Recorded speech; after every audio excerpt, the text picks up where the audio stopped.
Merci d'avoir adoré avec nous aujourd'hui. Si c'est votre première fois présent dans ce temple, nous espérons que vous reviendrez nous rendre visite.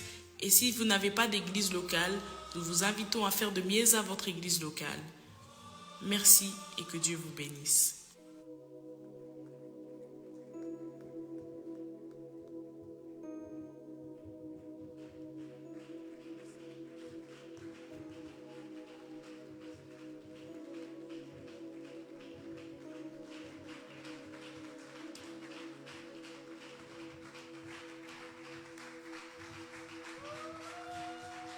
Tu peux très bien le faire.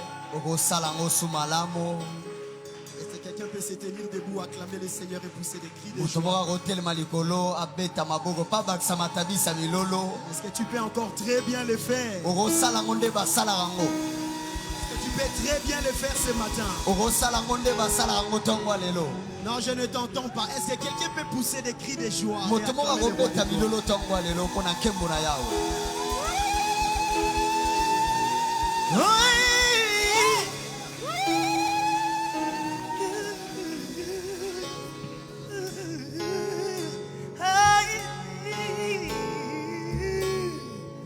God, I worship.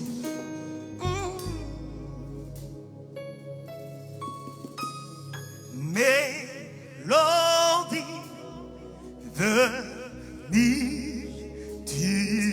Commencer à adorer le Seigneur, c'est bon. Répondre son cœur. Merveilleux. Sa fidélité.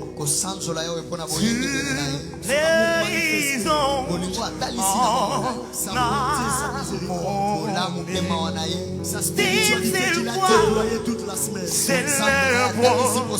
Est-ce que quelqu'un peut commencer à bénir le nom de Ta puissance, ta splendeur, ta gloire emplissent l'univers. Ton éclat et ta splendeur, ta bonté sont d'incomparable. Sinon, mélodie, le jour, venir, ils sont doux, ils sont doux.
L'opra caramana rabasokoto prokoto. Imam rekete le breke sopra irekere. Reka sopra le palabasudewa. Abarakati amarabakori abasata barabaya. Le capra wakla irekere abakasota. Emmanuel rabasupra.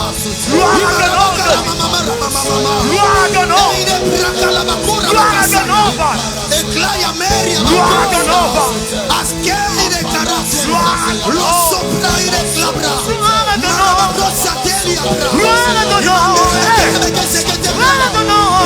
Saploria Maketo Awakla Baramasia Bra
Le maître de l'univers, c'est toi.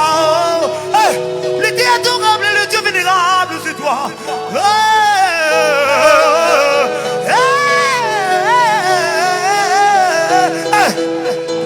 Qui est comme toi, mon Dieu, qui est comme toi, mon Jésus, le Dieu Sabaoth et le Dieu Sabaoth, le Dieu Sabaoth.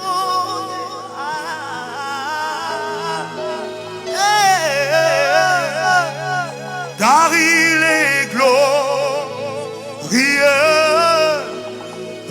digne, régneux, chante. Agneau et souverain. Nous nous remettons à toi ce matin. Nous nous abandonnons à toi. Accomplis tes desseins et ta volonté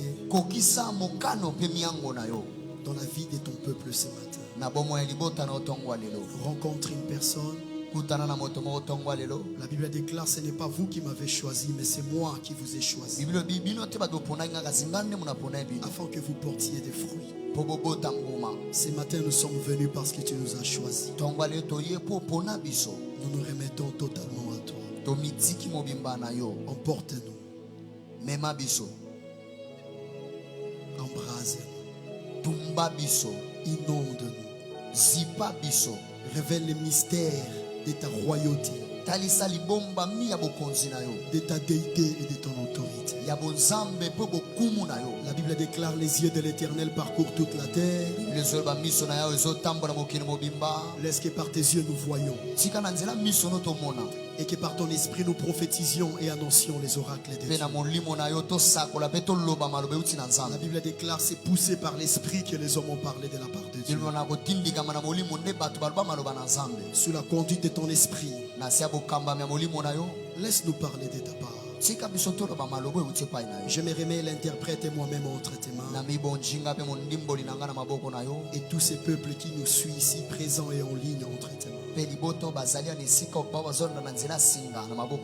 Au nom de Jésus, nous prions avec action de grâce.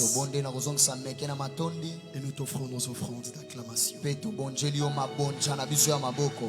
Amen. Amen. Est-ce que quelqu'un peut bien acclamer le Seigneur?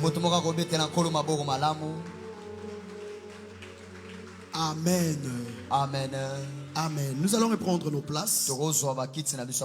Nous disons un grand merci à Dieu pour son amour et sa fidélité de nous pointer encore ce matin, envie d'apporter sa parole.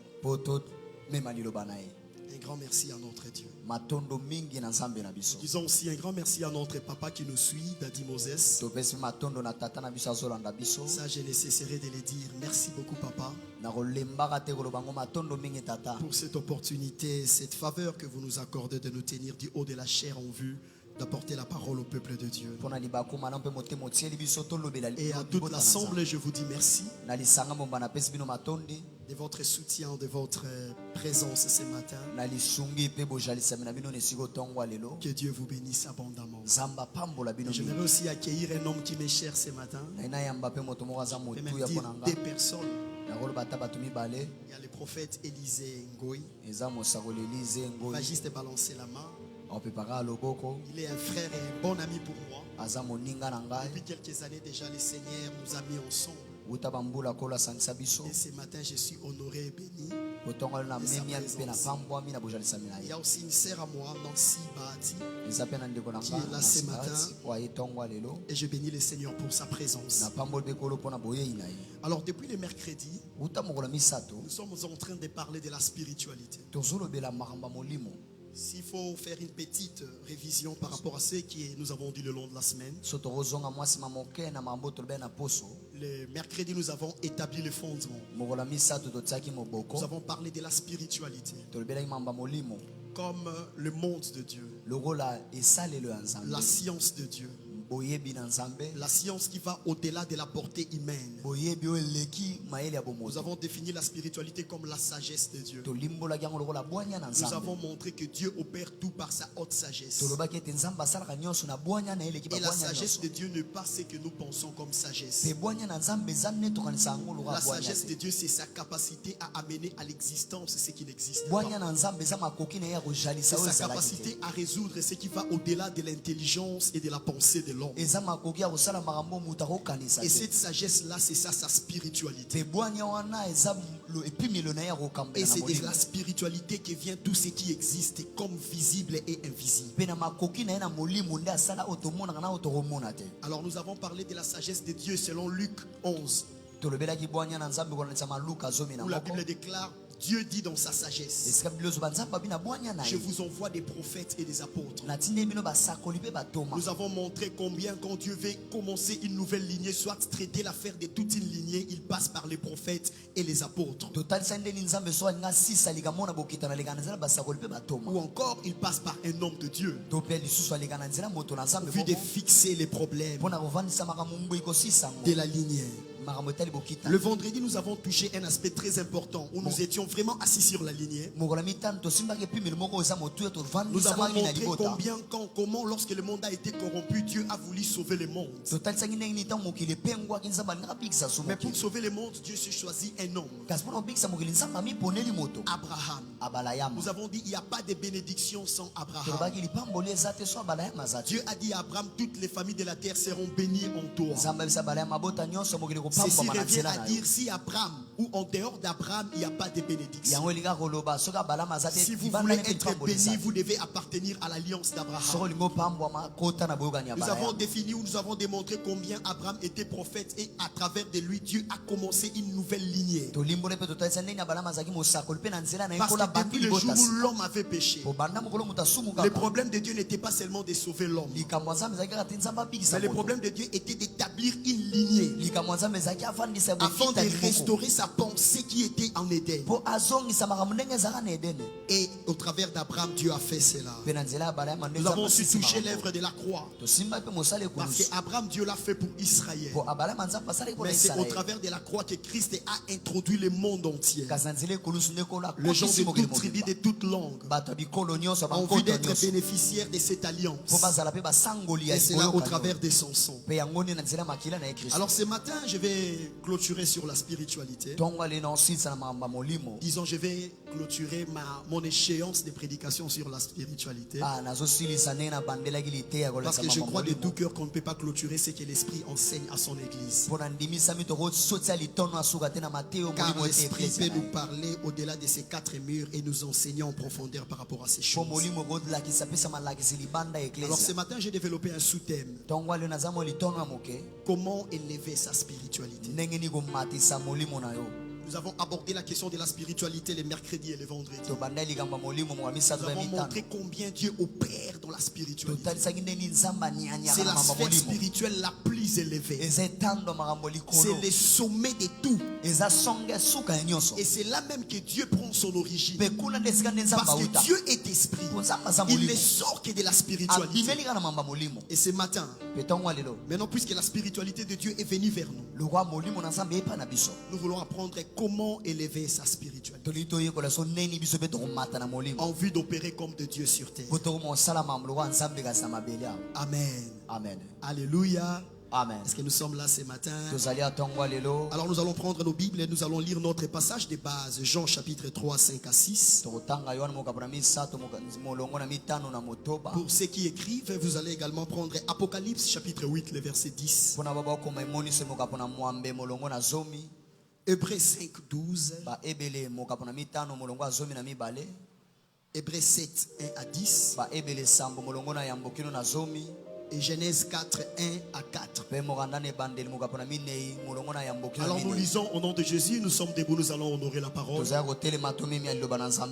Bible déclare, je vais lire rapidement pour gagner le temps. Jésus lui répond, Jésus répondit, en vérité, je te le dis, si un homme n'est né d'eau et d'esprit, il ne peut entrer dans le royaume de Dieu.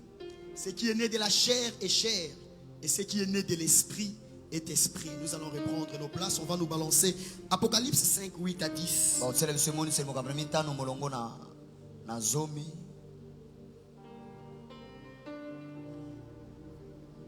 Apocalypse 5, 8, 5 à 8.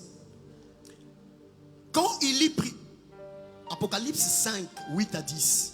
Quand il y prit le livre, les 4 êtres vivants et les 24 vieillards se prosternèrent devant l'agneau, tenant chacun une harpe et des coupes d'or remplies de parfums qui sont les prières des saints. Et ils chantaient un cantique nouveau en disant, tu es digne de prendre les livres et d'en ouvrir les sceaux, car tu as été immolé et tu as racheté, j'aimerais que vous le souligniez, et tu as racheté pour Dieu par ton sang des hommes de toute tribu, de toute langue, de tout peuple et de toute nation. Et soulignez également la dernière partie, tu as fait un royaume et des sacrificateurs pour notre Dieu et ils régneront sur la terre. Et on va nous balancer les derniers chapitres. Genèse 4, le dernier livre. Genèse 4, 1 à 4. Adam connut Ève, sa femme. Elle conçut et enfanta Caïn et elle dit, j'ai formé un homme avec l'aide de l'Éternel. Elle enfantant encore son frère Abel. Abel fut berger et Caïn fut laboureur. Au bout de quelques temps, Caïn fit à l'Éternel une offrande de fruits de la terre et Abel de son côté en fit une de premiers nés de son troupeau et de leur graisse. L'Éternel porta un regard favorable sur Abel et sur son offrande. Mais j'aimerais vraiment que vous souligniez, Caïn fit une offrande à l'Éternel des fruits de la terre et Abel de son côté en fit une de premiers nés de son troupeau. Alors ce matin, je vous parle de comment élever la spiritualité. La première des choses que nous devons saisir, c'est que la spiritualité, c'est cela qui a créé le monde. Le monde n'a pas connu cette spiritualité. Dieu a créé le monde par sa haute science. Et cette science-là n'est pas la géographie. Parce qu'on définit la géographie comme la science qui étudie la terre, le monde et ses mouvements. Et quand on dit que Dieu a créé le monde par sa science, cette science-là n'est pas la géographie. Cette science, c'est la science de Dieu au travers de laquelle il a sorti le monde de lui. Et ici nous comprenons que la haute spiritualité, c'est Dieu lui-même.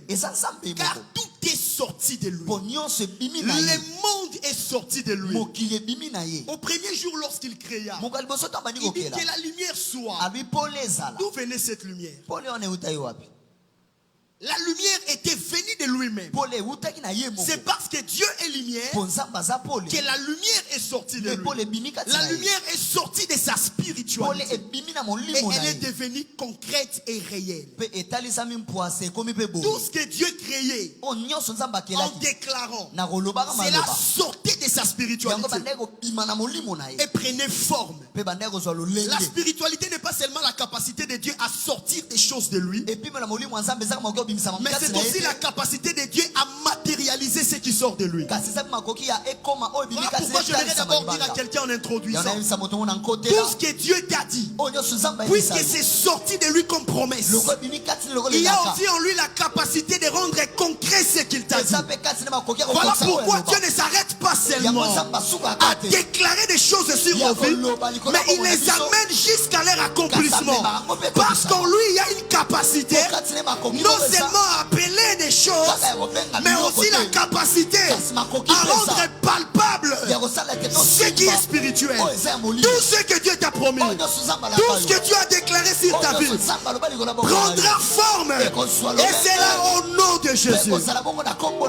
Parce que la capacité de Dieu, c'est de rendre concret ce qui est immatériel.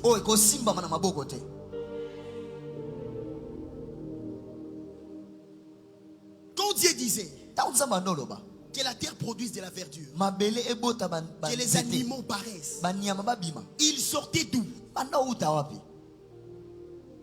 D'où venaient les animaux? Quand il dit qu'il y ait des luminaires, des astres, ça venait d'où? Ça sortait de lui. En Dieu, il y a la nature. La création vient de Dieu. Les arbres que nous voyons sortent de Dieu. Les animaux que nous voyons, ils sortent de Dieu. Vous savez pourquoi on appelle Christ l'agneau?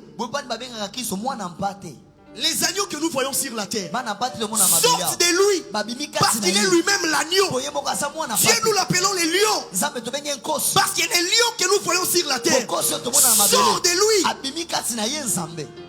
Tout ce qui existe sort de Dieu.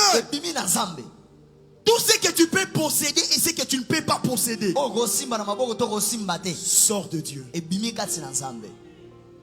Et puisque ça sort de lui, lui seul a la capacité de les rendre matériels.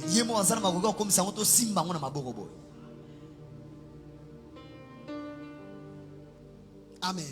Amen. L'homme dans les jardins, je parle de comment élever la spiritualité.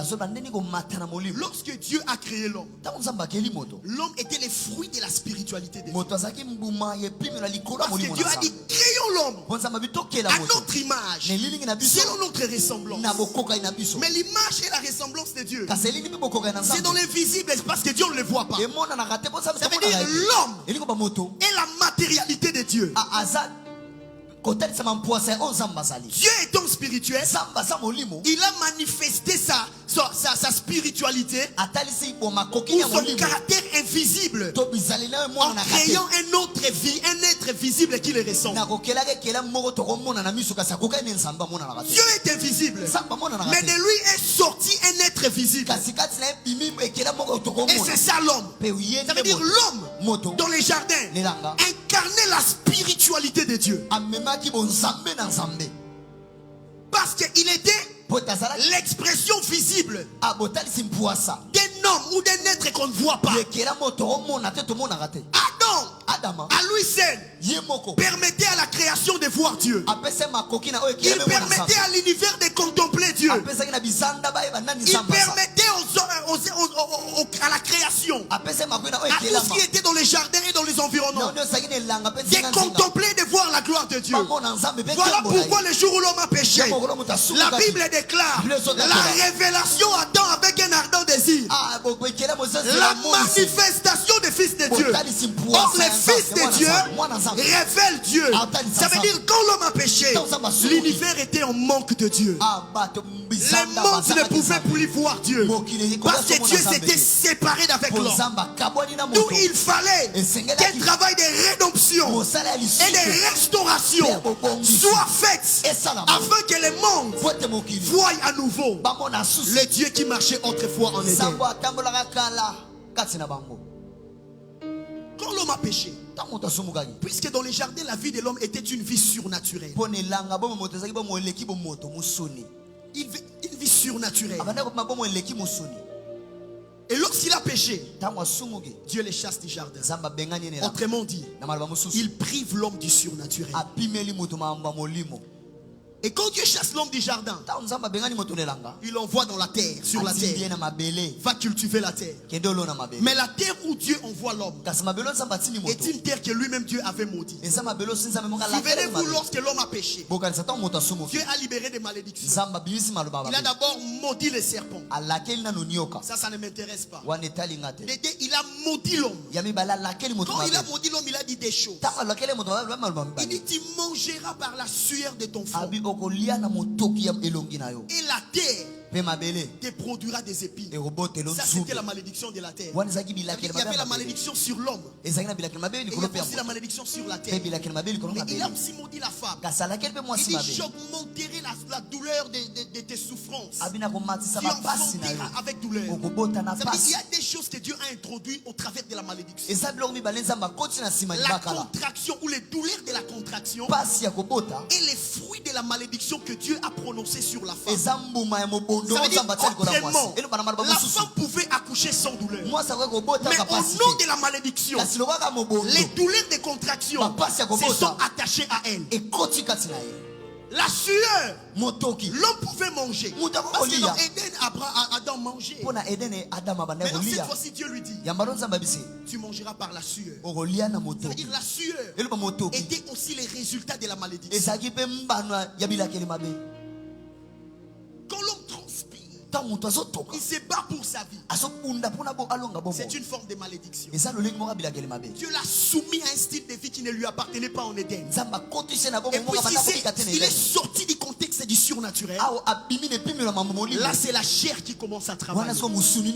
Et les résultats c'est la sueur. C'est une malédiction.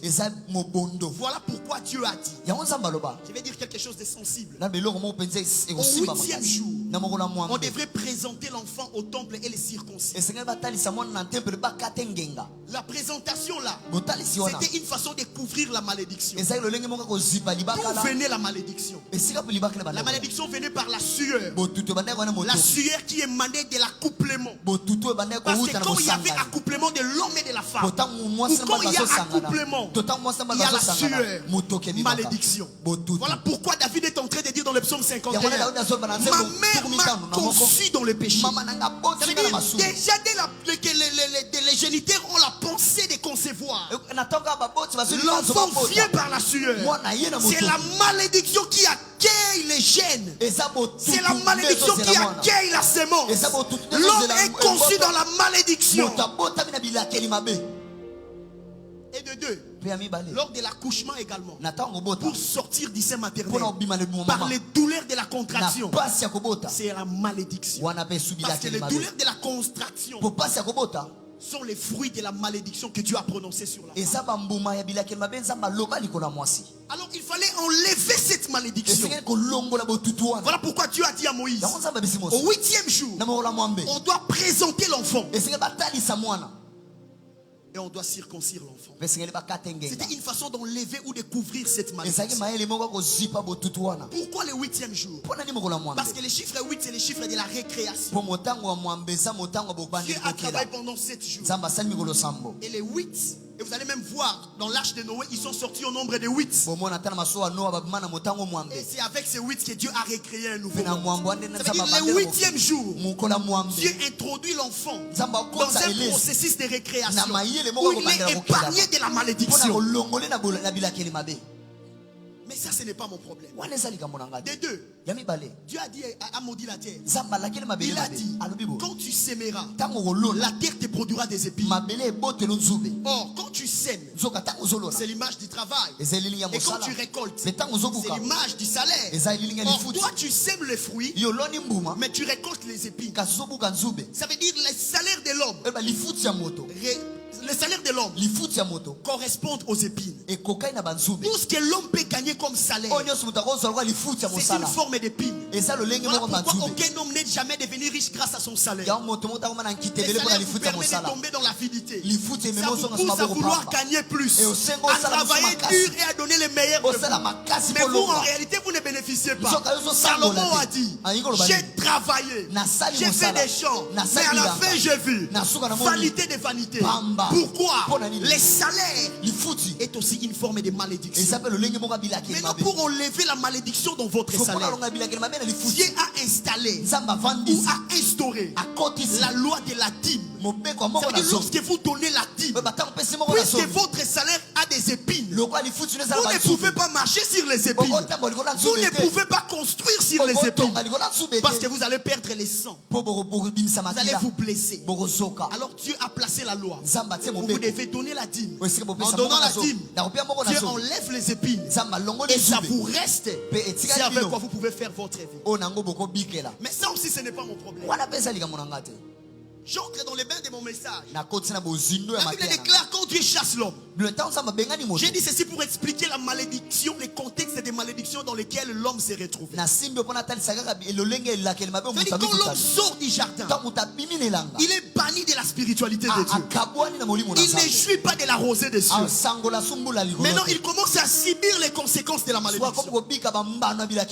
Alors, il faut un plan pour restaurer l'homme. La Bible déclare dans Genèse 4 que nous avons lu. Adam et Ève ont conçu Abel et Caïn. Et ces deux enfants, je vais aller rapidement, ces deux enfants ont élevé des autels. Caïn a bâti son autel dans son offrande. Abel fait pareil. Maintenant, la question qui se pose ici, qu'est-ce qui leur a enseigné à faire l'autel? Qui a appris à Caïn ou à Abel de présenter des offrandes? Parce que nulle part il est écrit que Adam ou Ève avaient élevé des autels. L'homme a en lui, selon Ecclésiaste, la pensée de l'éternité. Puisqu'il vient de Dieu, il sait faire des choses pour toucher Dieu. Ils étaient inspirés. Parce qu'en eux, ils sortaient de la spiritualité de Dieu. Et en eux, il y avait cette sémence, cette capacité de raisonner comme des dieux. Ils ont placé les autels. C'est ces jours-là que le sacerdoce est entré sur la terre. Puisque l'homme était chassé, l'homme n'avait plus part à la spiritualité de Dieu. Il fallait que l'homme soit restauré. Les surnaturels étaient restés au jardin. Dieu n'avait pas maudit les jardins. Dieu a maudit la terre. Et il a chassé l'homme du jardin et l'a renvoyé dans la terre. Ça veut dire les jardins, c'est les domaines où se déploie la spiritualité de Dieu. Dieu a chassé l'homme de sa spiritualité. Et l'homme est venu dans la terre sèche, là où il y a la malédiction. Mais quand les sacerdoces arrivent, les sacerdoces est devenu une porte entre les jardins, les lieux du surnaturel, les lieux de la spiritualité et les lieux de la malédiction. C'est par les sacerdoces que s'opèrent les transferts. Dans les sacerdoces, il y a un Dieu quelque part et un homme quelque part. Ils ne peuvent pas se rencontrer. Mais les sacerdoces est venu comme un intermédiaire. Parce que les sacerdoces vient du terme hébreu qu'on appelle Kenua. Ça traite de l'office de l'interprète et de l'intermédiaire. Ça veut dire, dans les sacerdoces, il y a un homme qui se tient entre Dieu et l'homme. L'homme a péché, Dieu l'a chassé. La bénédiction de l'homme est restée entre les mains de Dieu. L'homme ne peut pas rentrer dans les jardins parce que Dieu a placé les chérubins. Mais l'homme a été inspiré. Il a mené les sacerdoces. Et dans les sacerdoces, il y a les sacrificateurs. Or les sacrificateurs, c'est l'intermédiaire entre Dieu et l'homme. Il prend la bénédiction de Dieu, il amène dans la vie de l'homme. Il prend la situation de l'homme, il amène vers Dieu. Il joue le rôle d'interprète et le rôle d'intermédiaire. Or dans Apocalypse 5, la Bible déclare, Jésus est venu comme souverain sacrificateur et il a fait de nous un royaume et un sacerdoce. Il est venu restaurer les surnaturels qui étaient restés dans les jardins. Vous savez, la spiritualité va au-delà du surnaturel. Parce que le surnaturel même tire son origine de la spiritualité. Vous ne pouvez pas vivre le surnaturel si vous n'avez pas une certaine spiritualité. Alors pour que le surnaturel soit restauré dans la vie de l'homme qui vivait une terre maudite, il fallait trouver un mécanisme où la spiritualité doit être manifeste sur la terre. Et cela est venu par les sacerdoces. Dans les sacerdoces, il y a un souverain sacrificateur. Lorsque vous venez avec votre malédiction, il enlève la malédiction. Et il prend la faveur de Dieu. Il la ramène dans votre vie. Et ainsi, tout ce que vous avez perdu à cause du péché revient à vous. Vous vivez sur la terre maudite, mais en jouissant des grâces et des faveurs du jardin d'Éden. Et c'est ce que Jésus est venu faire. Jésus n'est pas d'abord venu guérir les malades. Il n'est pas d'abord venu délivrer les liens. La première des choses, il est venu réconcilier l'homme. Puisque les sacerdoces consistent à mener la médiation, à réunir l'homme et son Dieu. Jésus est venu comme souverain sacrificateur afin de prendre l'homme qui était loin de Dieu et Dieu qui était loin de l'homme, afin de les mettre ensemble. Et il a fait au niveau de la croix. Là, nous sommes réconciliés avec Dieu. Ainsi, les bénédictions de Dieu, les promesses de Dieu qu'on ne pouvait pas voir sont devenues notre partage. Pourquoi? Les sacerdoces. Et non seulement ça, la Bible déclare maintenant, il a fait de nous un royaume. Il a fait de nous des prêtres. Il a fait de nous des sacrificateurs. Des hommes qui doivent dominer sur la terre. La Bible dit bien, si on peut nous balancer encore Apocalypse 5. La Bible déclare, il a fait de nous un royaume et un sacerdoce. Et nous allons régner. Ça veut dire, sans les sacerdoces, il n'y a pas de règne sur la terre. Vous ne pouvez pas régner sans les sacerdoces. Car les sacerdoces, c'est la spiritualité de Dieu qui est venue demeurer sur la terre afin de régénérer les sur.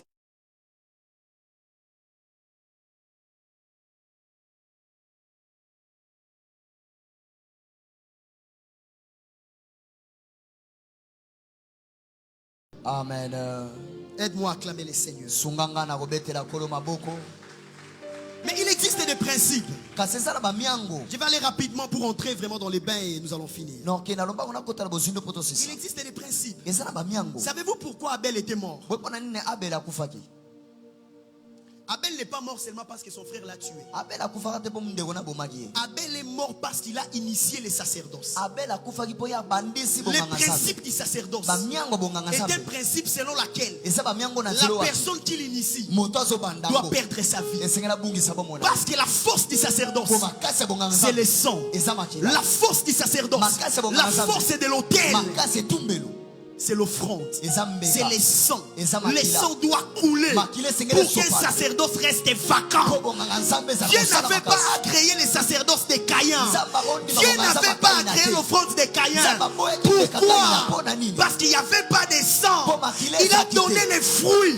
Mais Abel a donné les sangs. Et lorsqu'il a donné les sangs a frayé les chemins. Non seulement ça, il devrait aussi donner de sa vie. Voilà pourquoi il devrait mourir, afin que les sacerdoces restent vacants. Si vous regardez, la Bible déclare, quand Abel est mort, c'est alors que le salut est venu. Parce que la Bible déclare, après la mort d'Abel, Terre a été chassée. Adam et Ève ont encore eu un autre enfant, Seth. Et Seth aussi à son tour a eu Enoch. Et la Bible dit, c'est à ce moment-là que les hommes ont commencé à invoquer l'Éternel. Or la Bible dit dans Joël 2, quiconque invoquera le nom de l'Éternel sera mauvais. Ça veut dire c'est quand Abel est mort, quand son sacerdoce a été vacant, lorsqu'il a donné de sa vie, que le salut est entré dans le monde. Et c'est ce que Christ a fait. Christ aussi est venu dans le monde. Vous savez, Christ est venu dans le monde, il n'a pas changé notre situation. Christ est dans le monde, il n'a pas changé notre situation. Mais ce qui a changé notre situation, c'est la mort de Christ à la croix. Comme Abel, pour que le salut entre et touche ta vie, il fallait que Christ meure. Il devait perdre les sangs. Il devrait donner de sa vie afin que les sacerdoces restent vacants. Or, quand on parle du sacerdoce, c'est la solution de Dieu au problème des hommes. C'est Dieu parmi nous. Dieu qui décide d'établir sa spiritualité au milieu des hommes. Ça veut dire maintenant, si je suis malade, autrefois il n'y avait pas de lieu où je pouvais aller me faire guérir. Quand il y avait les liens de ma famille, quand il y avait les lois de ma famille, quand il y avait les combats de ma destinée, je n'avais personne pour me secourir. Parce qu'il n'y avait pas moyen de consulter Dieu. Mais par les sacerdoces de la croix, par l'œuvre de la croix, là où Dieu a manifesté les surnaturels, là où Dieu a révélé sa haute spiritualité, je peux m'approcher maintenant au travers du sang de l'agneau. Je peux m'approcher maintenant malgré la loi de ma famille, malgré les combats de ma destinée, malgré la sorcellerie de mon environnement. Je peux m'approcher parce qu'il y a un sacrificateur. Il y a un sacrificateur qui a la capacité d'enlever la malédiction et de me donner la bénédiction de Dieu. Ce matin, quel que soit ton combat, il y a un sacrificateur qui a la capacité d'enlever le célibat et de donner le mariage. Il y a un sacrificateur qui a la capacité d'enlever le chômage et de donner le travail. Il y a un sacrificateur qui a la capacité d'enlever la stérilité et de donner la fécondité. Si tu crois en cela, reçois ta part. Nous savons un sacrificateur. Quel est ton problème ce matin? Je me suis toujours posé une question. Je crois qu'on va rentrer au ciel. Je vais chercher Adam. Dieu a chassé Adam et Ève. Quand ils sortent du jardin, il n'avait pas de maison. Il n'avait pas de lieu où habiter. Il n'avait pas de lit. Laisse-moi me poser la question, comment il a fait? Comment est-ce qu'il a fait pour organiser la vie? Il n'y avait pas d'argent. Il n'y avait pas des ustensiles qu'on peut utiliser, des habits, des lits. Il n'y en avait pas. Il vivait à l'extérieur, il dormait à même les sables. Comment? C'est pour vous montrer la vie en dehors du surnaturel. C'est une vie où vous n'avez rien. En dehors de l'Éden, Adam n'avait rien. Tout ce qu'il avait, c'était la tenue que Dieu lui avait confectionnée. En dehors de la chrétienté, de la spiritualité de Dieu, de l'esprit de Dieu, vous n'avez rien. Quels que soient vos diplômes, quel que soit votre argent, quelles que soient vos relations, si Christ n'est pas en vous, vous n'avez rien.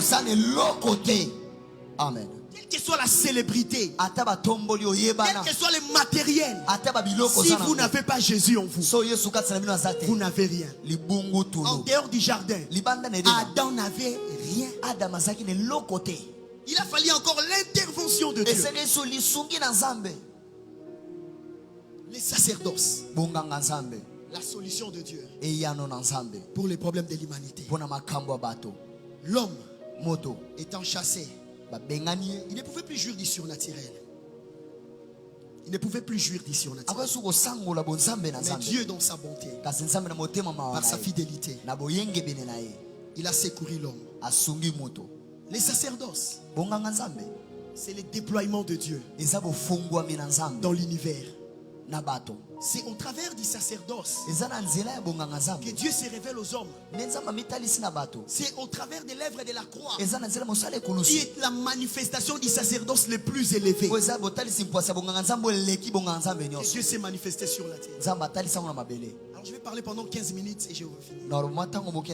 Lorsqu'on parle d'élever la spiritualité, c'est ici vraiment que je commence le message. La spiritualité prend naissance avec les sacerdoces. La spiritualité, quand vous voulez élever votre niveau spirituel, la première des choses, c'est le principe du sacerdoce. Et ici, quand je parle du sacerdoce, retenez que le plus grand sacerdoce, c'est lui, Jésus. Sa mort, sa résurrection à la croix nous a introduits dans la vie de Dieu. C'est ça le sacerdoce. C'est lui-même Jésus. Il n'y a pas de montée spirituelle sans Jésus. Pour grandir, le premier principe, c'est d'établir ces sacerdoces. Être établi. La Bible déclare dans Jean 3 que nous avons lu 5. Ce qui est né de l'esprit est esprit. Et nous sommes nés de l'esprit. Alors nous devons apprendre à rester dans ces sacerdoces. Il n'a pas fait de nous seulement des rois, mais il a d'abord fait de nous des sacrificateurs. Or, c'est qui est un sacrificateur? C'est celui qui offre des offrandes. C'est celui qui offre des services dans les sacerdoces ou dans la sacrificature. C'est lui qui offre dans un service. Il est dans un office, dans une fonction où il exerce une tâche dans les services. Quand vous voulez élever votre spiritualité, le premier principe, c'est le principe du service. Servir l'Éternel. Le premier principe, c'est connaître et servir l'Éternel. Pour élever la spiritualité, vous devez apprendre à les servir. Mais comment pouvez-vous servir un Dieu que vous ne connaissez pas? Il y a une différence entre les dieux qu'on vous prêche et les dieux que vous expérimentez. Beaucoup de chrétiens connaissent les dieux qu'on leur a prêchés. Et peu de chrétiens connaissent les dieux qui s'est révélé à nous. La Bible déclare les mystères du royaume ne sont pas révélés à tout le monde. Les secrets du royaume ne sont pas révélés à tout le monde. Ces secrets appartiennent à ceux qui entrent dans les sacerdoces, à ceux qui entrent dans l'intimité, ceux qui entrent dans les creux de l'intimité. Moïse a dit, après tous les miracles qu'il a fait, Moïse a dit, apprends-moi à te connaître. Il a séparé les eaux, il a opéré des grandes délivrances, mais à la fin il dit, apprends-moi à te connaître. Les secrets, c'est de les connaître. Est-ce que tu les connais? Tu les connais parce qu'on l'a prêché, ou tu les connais parce que tu l'as vécu? Tu les connais parce qu'on te les prêche chaque jour au culte, ou bien tu les connais parce que tu as expérimenté la révélation de sa personne. La Bible déclare, vous connaîtrez la vérité, la vérité vous affranchira. Connaître la vérité dont on parle ici, ce n'est pas quand on vient vous dire, c'est koikonos. Cette vérité ou cette connaissance, c'est en grec koikonos. Ça veut dire révélation, palpable, intangible. Lorsqu'il dit vous connaîtrez la vérité et la vérité vous affranchira. Or lui-même est la vérité. Jean 14:6. Il dit Jésus est le chemin, la vérité, la vie. Mais lorsqu'il dit vous connaîtrez la vérité, qu'est-ce qu'il allait réellement dire? Il allait dire lorsque vous aurez la connaissance tangible, la connaissance palpable, la connaissance expérimentale des dieux, vous serez affranchis. Pas une connaissance selon la littérature, pas parce que tu as lu, tu as retenu les versets, mais lorsque tu vas entrer dans les sacerdoces, tu commences à prier, apprends-moi à te connaître, ouvre les yeux de mon cœur, que j'apprenne à parler comme toi, que j'apprenne à voir comme toi, que j'apprenne à vivre comme toi, à ne dépendre que de toi, à ne compter que sur toi, à manifester ta vie. Là, la connaissance va se transposer en une dimension palpable. La connaissance dont on parle, ce n'est pas la connaissance de la littérature. Les gens disent, lisons la Bible. Moi je lis la Bible. il n'y a pas de vie dans la Bible. Jésus a dit, vous sondez les Écritures parce que vous pensez qu'en elle il y a la vie. En réalité, la vie c'est moi. Il y a une différence entre lire la Bible et voir Jésus dans la Bible. Voir Jésus dans la Bible requiert la connaissance et la révélation.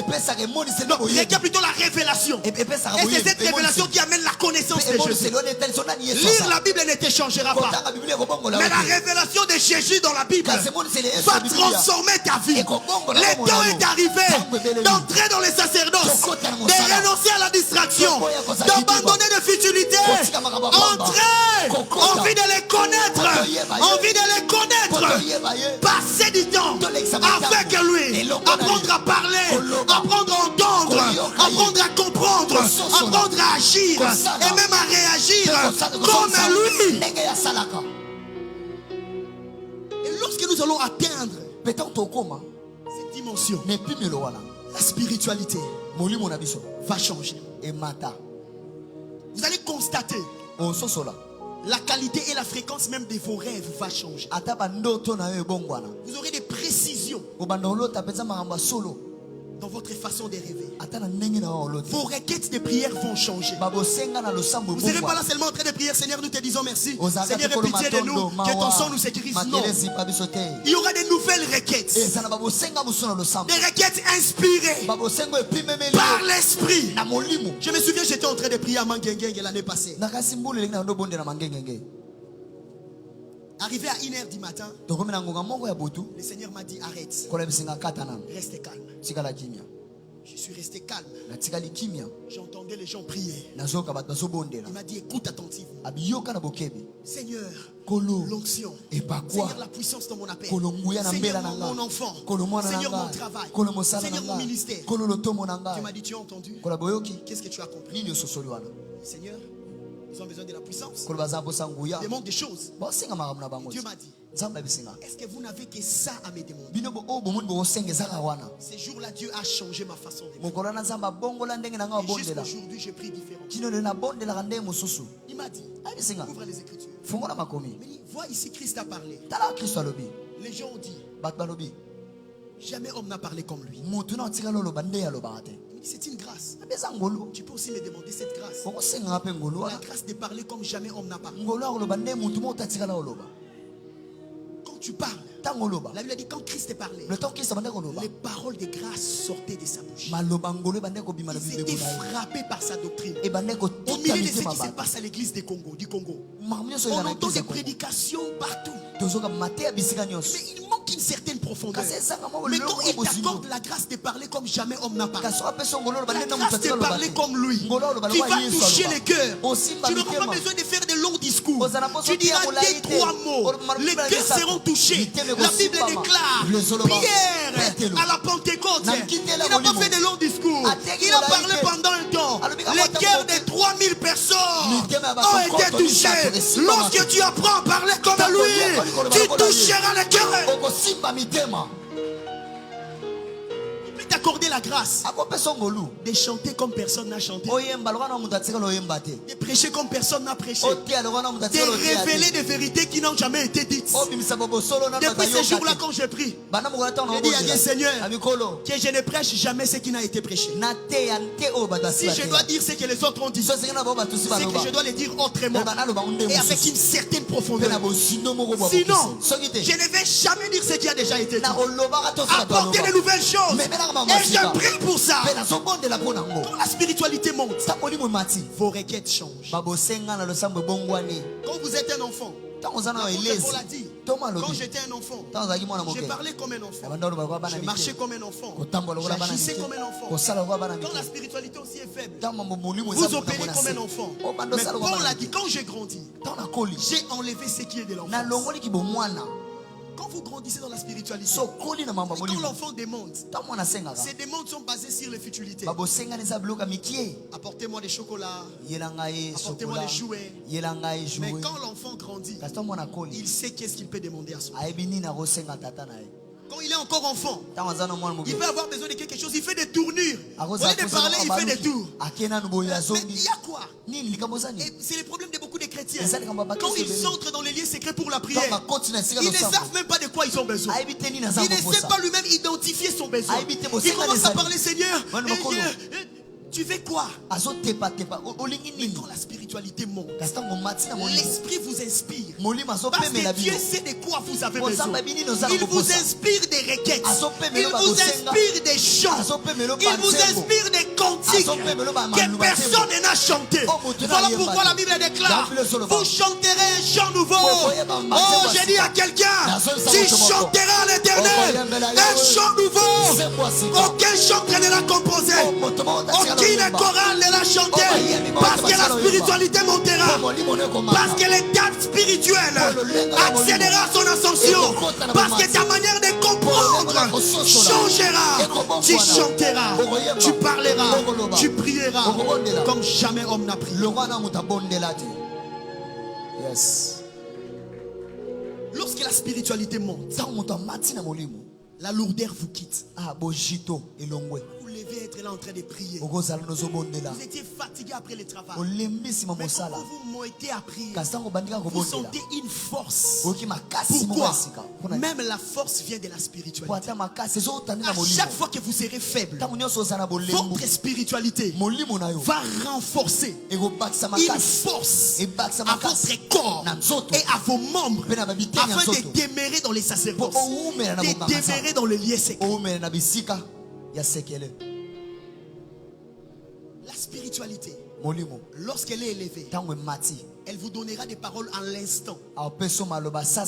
Christ a dit aux disciples, quand on vous arrêtera, ne vous inquiétez pas de ce que vous allez dire. À l'instant même de la spiritualité, sortira des paroles qu'il faut. Que Dieu te donne la parole qu'il faut. Si tu attends une interview cette semaine pour le travail ou pour un domaine quelconque, que Dieu te donne des paroles qu'il faut. Tu dois défendre un projet cette semaine, que Dieu te donne le langage qu'il faut.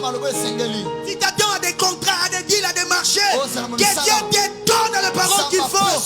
Parce que quand vous élevez la spiritualité, Dieu vous donne ce qu'il faut.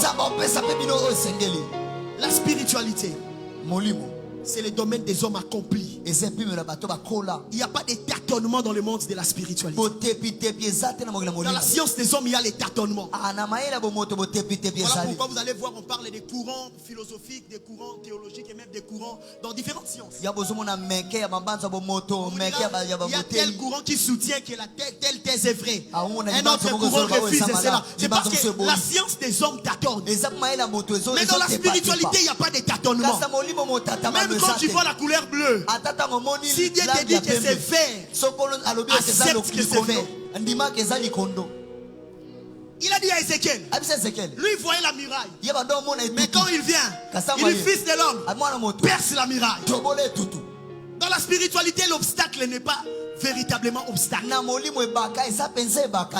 vous montez dans la spiritualité, les combats que vous avez, vous ne les considérez plus comme combats, mais vous les considérez comme les moyens. Dieu fait éclater sa gloire. Je voudrais dire à quelqu'un ce matin, ton combat n'est pas un obstacle. C'est un moyen qui assure ta montée, mais aussi la manifestation de la gloire de Dieu. Regardez-moi ça. Ouais, si je viens, je marche ici, je ne peux pas continuer dans la même intensité de mes pas. Au nom de l'obstacle, je suis appelé à soulever. C'est-à-dire chaque obstacle est un piédestal qui vous appelle à monter. Quand j'arrive ici, je ne peux pas. Je dois encore monter. Quand j'arrive ici, je ne peux pas. Je dois encore monter. Quand j'arrive ici, je dois encore monter. Ça veut dire chaque obstacle est un appel à la montée, un appel à la gloire. Quel est l'obstacle qui se place devant toi ce matin? Quel est l'obstacle qui se place devant toi? J'aimerais te dire, ne pleure pas. Quand la spiritualité de Dieu arrive, on ne pleure plus. Quand la spiritualité de Dieu descend, quand on demeure dans les sacerdoces, on ne pleure plus. Parce que l'obstacle devient le sujet de de joie, les sujets de la gloire. J'aimerais dire à quelqu'un, ton combat ne détruira pas. Ton combat ne mettra pas ta tête à terre. Ton combat ne va pas t'enterrer. Mais ton combat est une profondeur qui t'appelle à une autre profondeur. Et une odeur qui t'appelle à une autre odeur. Ce matin, je prie le Dieu de Moses Mukwisa, au travers de son onction, par sa spiritualité, de prendre quelqu'un qui avait un niveau bas et de l'élever dans les dimensions les plus élevées. Et c'est là au nom de Jésus. Si tu crois, c'est là, tape la main de ton voisin et dis je reçois. Yes. Alléluia.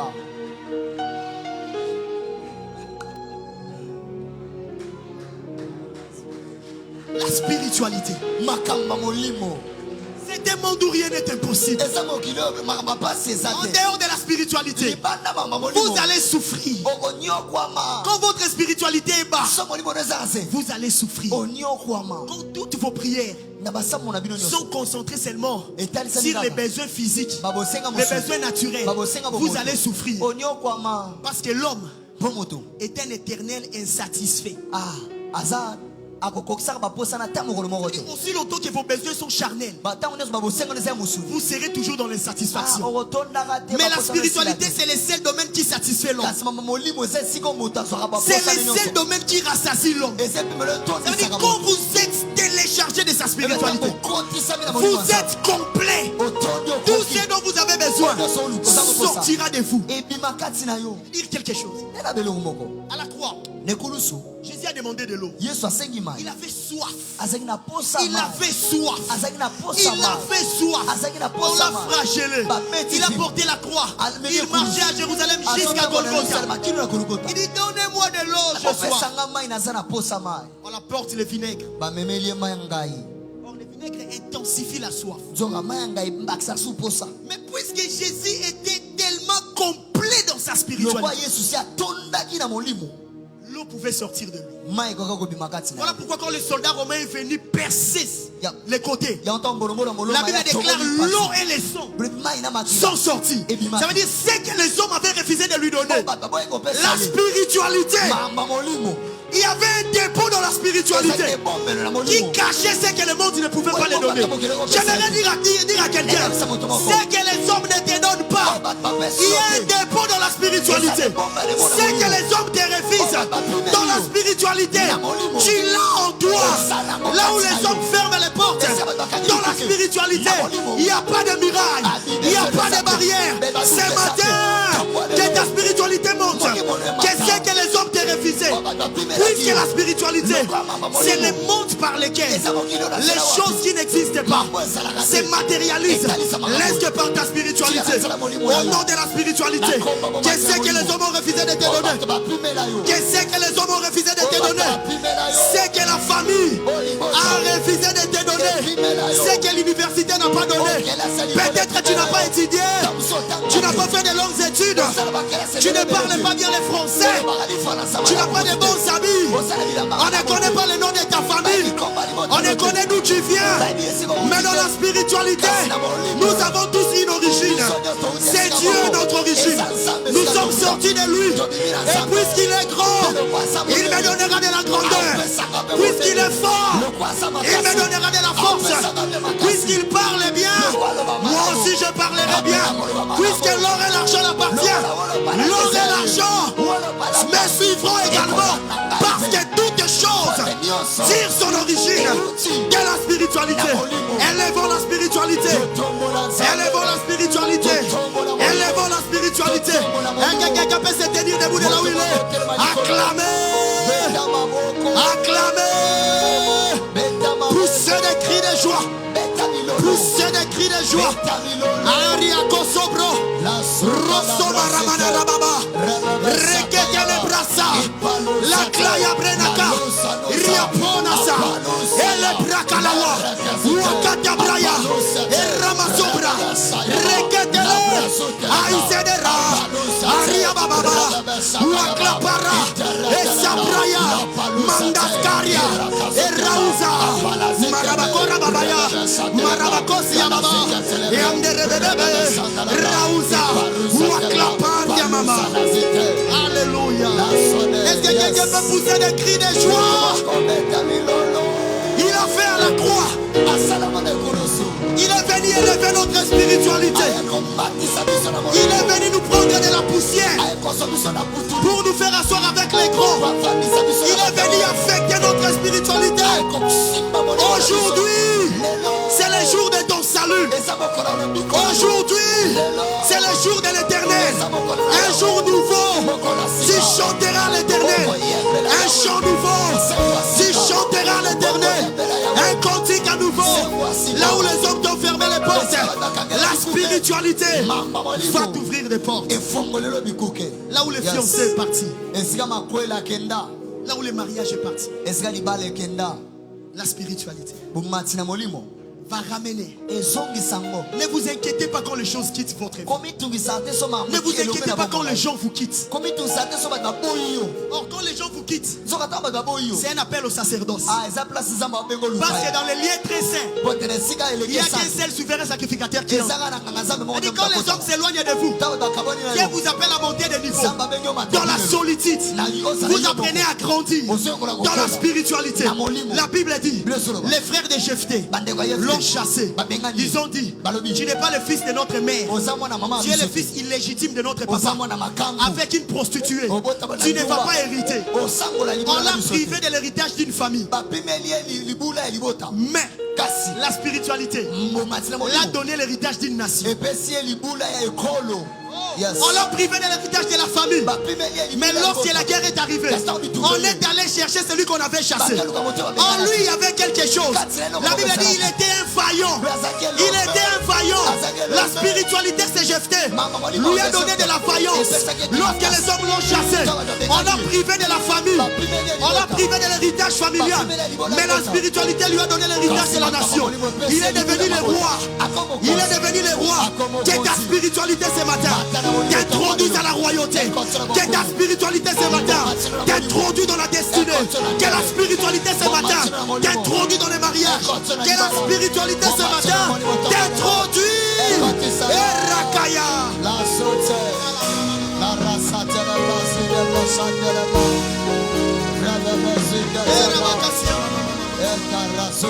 Nous allons prier. Nous allons prier. La spiritualité, c'est le monde de la stabilité. Quand vous montez dans la spiritualité, rien ne peut plus vous déstabiliser. Vous prenez de l'équilibre. On verra un jeune, mais costaud à l'intérieur, audacieux. Ils ont dit mais ces disciples et ces pierres, ils n'ont pas étudié. Mais d'où leur viennent cette capacité à parler? La spiritualité. Les alikambwa ba diplôme té. Yes. Elikambute konga na balato na balate. Yes. Elikambute na bimana Oxford na Oxford to na Harvard. Elikambwa IPC na ilikini té. Elikambwa molimo. Alléluia. Elikambwa spiritualité. Yes. Dis avec moi spiritualité. Cela ne concerne pas la famille dans laquelle je suis sorti. Mais la spiritualité me donne l'audace. La spiritualité me donne le courage. La spiritualité me donne la force. Je parlerai, on m'écoutera. Je frapperai, les portes s'ouvriront. Parce que je sors de la spiritualité et je change mon environnement. Le réveil dont nous avons besoin ne viendra pas que par des prières et des jeûnes. Mais le réveil viendra lorsque les hommes et les femmes vont élever la spiritualité. Les Congo ne changera pas. Parce qu'il y a des gens qui prophétisent, qui prient pour la nation.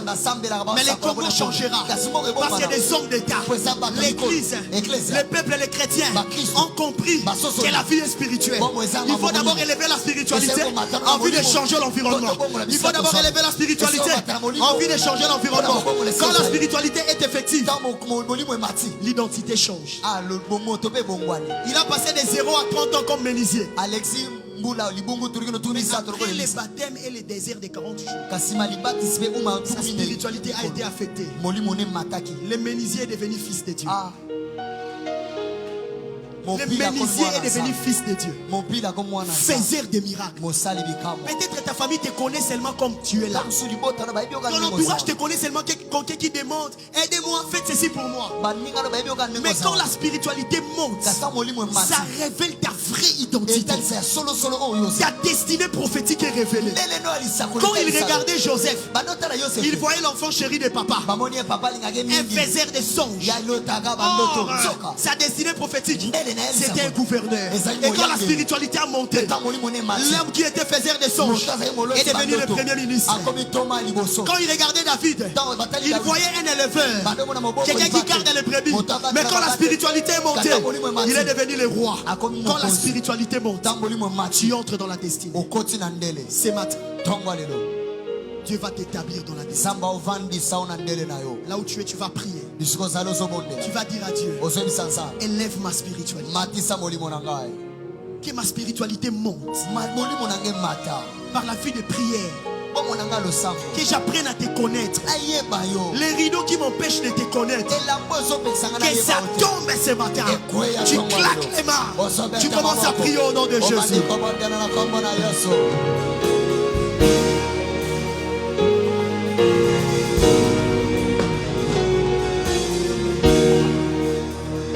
Jésus, disposé à toi-même, qui donne l'onction, disons, oui, je suis disposé à toi-même, qui donne l'onction, oh oui, je suis disposé.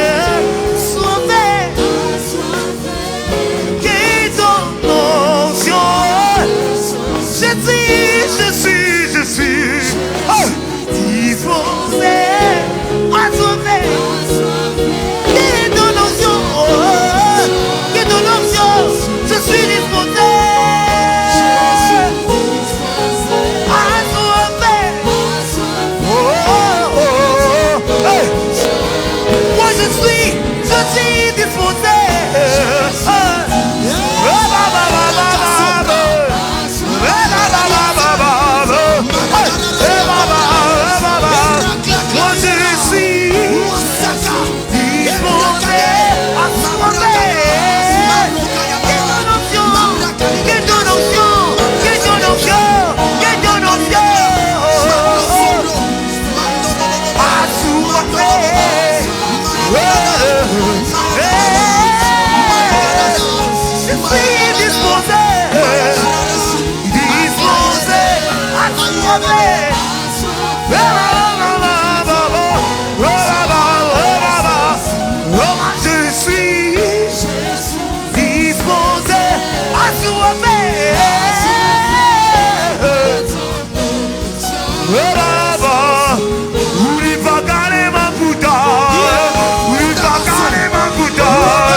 Nous avons nos mains levées.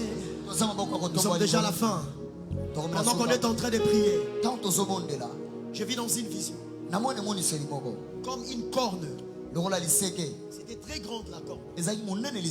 Et pendant que cette corne sonnait, il y avait comme des portes qui s'ouvraient. Il y avait plusieurs portes qui s'ouvraient. Et quand cette porte s'ouvrait, il y a beaucoup de choses qui entraient. Des clés entraient, des documents entraient. Il y avait comme des livrets parcellaires. Il y avait comme des contrats. Il y avait comme des voiles de mariage. L'Éternel me dit, au travers du message de ce matin, par l'onction de notre Père, il a libéré l'exaucement dans la vie de plusieurs personnes. J'étais en train de prier chez moi. Pendant que je priais, mes mains chauffaient. Et quand j'ai regardé mes mains brillaient. Il y avait comme des poussières d'or dans mes mains. Et pendant que je posais la question à Dieu, Seigneur, c'est quoi? Dieu m'a dit, c'est la saison de la richesse dans laquelle je suis en train d'introduire mon peuple. L'Éternel m'a dit, il existe des gens au nom de la spiritualité. Ils vont vivre les miracles dans le domaine des finances. Ils vont vivre les miracles dans le domaine de la richesse. Des miracles auxquels ils ne s'attendaient pas.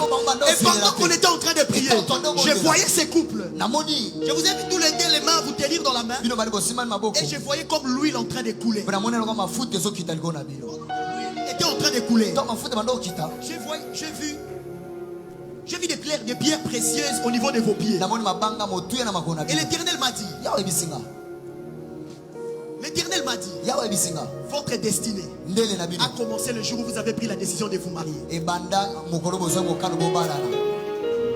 Les mariages dans votre vie vous a introduit dans la saison de la stabilité. Je vous vois marcher sur les pierres précieuses. Et pendant que j'étais en train de prêcher, j'ai vu des enfants, les jumeaux dans le ventre de votre femme. Et l'Éternel m'a dit, il y a eu un combat qui allait déstabiliser la maternité.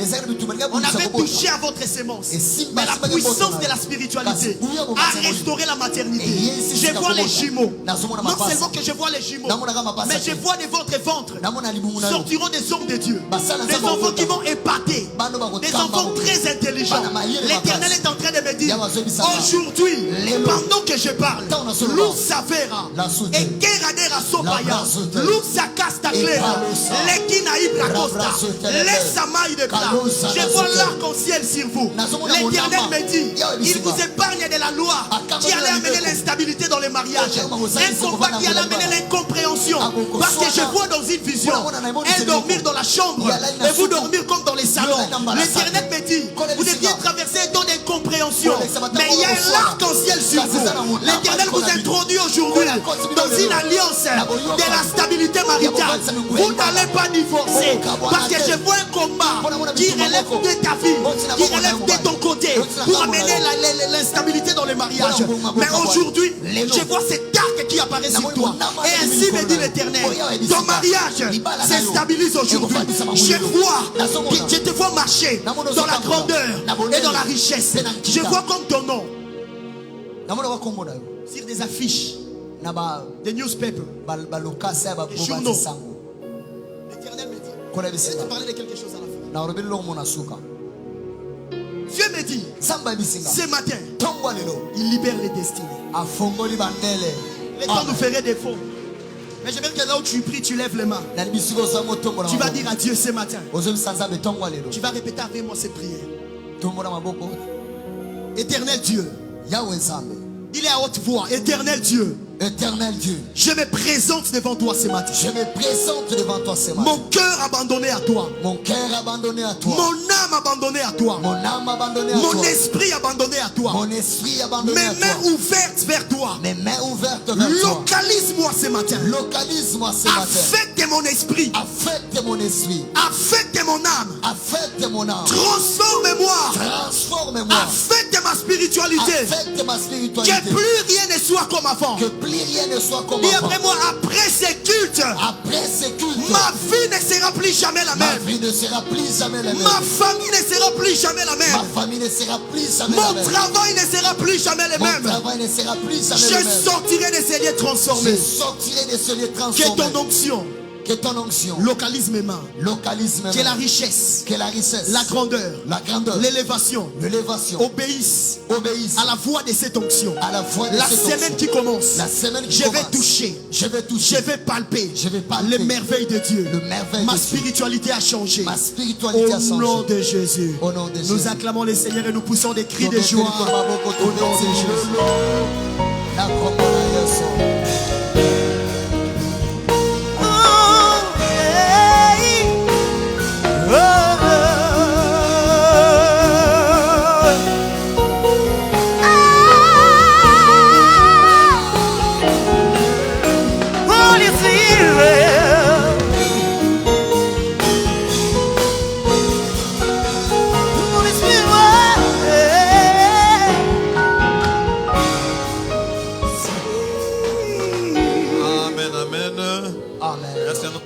Acclamer le roi des rois.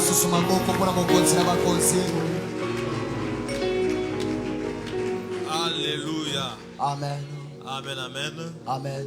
Que les dieux très hauts nous bénissent. Je disais que les dieux très hauts nous bénissent. Et qu'il puisse encore ajouter beaucoup d'huile dans la casquette de son serviteur. Amen. Que le Seigneur Dieu soit honoré. Que le Seigneur Dieu soit béni. Nous voulons recevoir ceux qui sont venus pour la première fois. Si tu es là pour la première fois, nous voulons te recevoir. Là, je vois le frère Olivier qui est là. Probablement avec son épouse. Ils vont se tenir debout, nous voulons le recevoir. Il est parti seul, mais il est revenu en couple. Est-ce que nous pouvons acclamer le Seigneur pour ça? Il y a nos bien-aimés qui sont là, que le Seigneur soit glorifié. Est-ce que nous pouvons les recevoir bien en les acclamant? Et ceux qui sont tout autour peuvent nous aider à les saluer chaleureusement. Que le Seigneur Dieu soit béni. Que le Seigneur Dieu soit honoré. Alléluia. Amen. Vous allez vous rasseoir. Et après les cultes, je vais vous prier de pouvoir rencontrer l'homme de Dieu, le prophète Meshach. On va vous mettre debout, ils vont vous voir. Ça, il va parler avec vous pendant quelques minutes. Que le Seigneur Dieu soit béni. Nous sommes en train de nous préparer pour nos offrandes.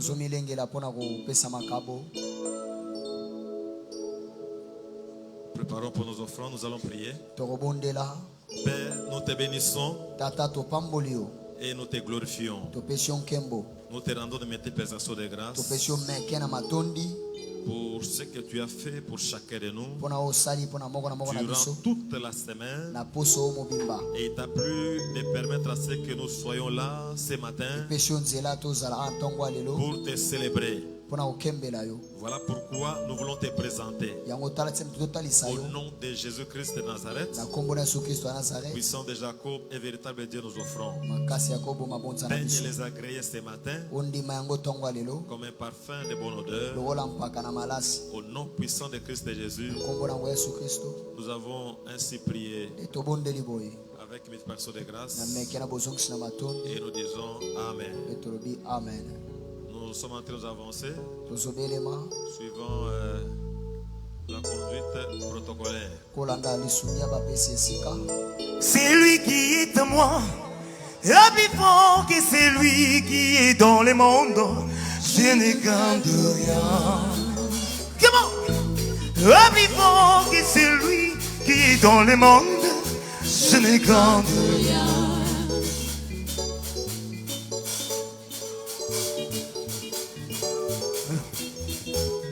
Oh, c'est lui qui est à moi, plus fort que c'est lui qui est dans le monde. Je ne crains rien. Le Dieu d'Ali est plus fort que c'est lui qui est dans le monde. Je ne crains rien. Le Dieu que moi je l'aime est plus fort que c'est lui qui est dans le monde.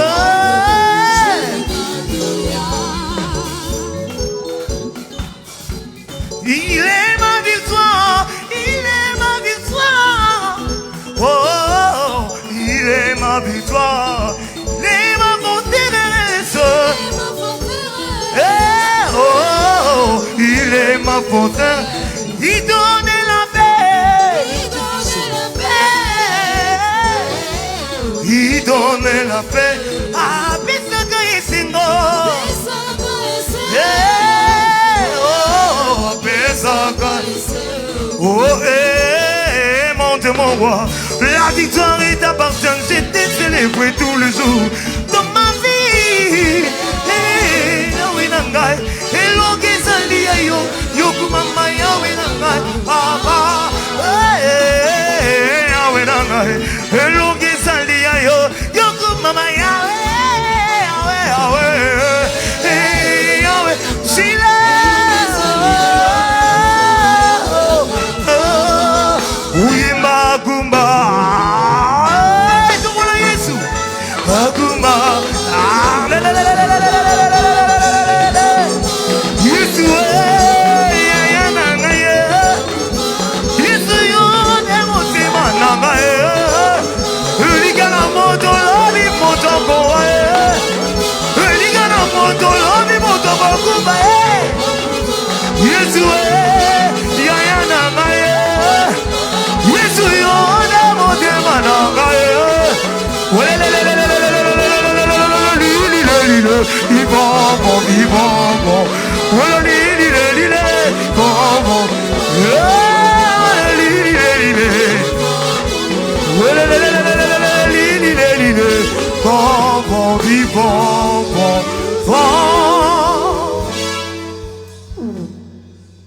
Que le Seigneur notre Dieu nous bénisse. Il faut nous faire ça à la louange et à l'adoration.